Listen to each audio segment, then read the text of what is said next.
আগের ভিডিওতে যারা গেস করতে পারোনি যে এটা কিসের, কি বানানো হচ্ছে, এটা কিসের ম্যারিনেট করা, সেটা হচ্ছে এই যে, জাস্ট তোমরা দেখো জিনিসটা, মানে দেখে মানুষের মনে হবে এক থালা গরম গরম ভাত, কিছু না, কাঁচা লঙ্কা আর পেঁয়াজ। কাকিমা, যার খেতে ইচ্ছা হবে আমাকে কিন্তু বলবে।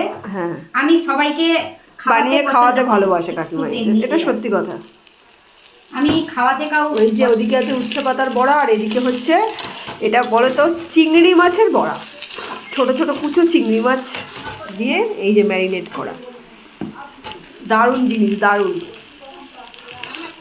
আমার তো মানে এইসব জিনিসের কাছে চাইনিজ জাপানিজ যা ওই সব নুডলস ফুডলস ওসব হার মেনে যাবে, কি বলো? আমি ওই রান্না বান্নার দিক থেকে কিন্তু খুবই, কিন্তু মানে মন না ভালো থাকলে আমার যখন এটা সত্যি, এটাই মন না ভালো থাকলে কোনো কিছু করতে ইচ্ছা করবে না।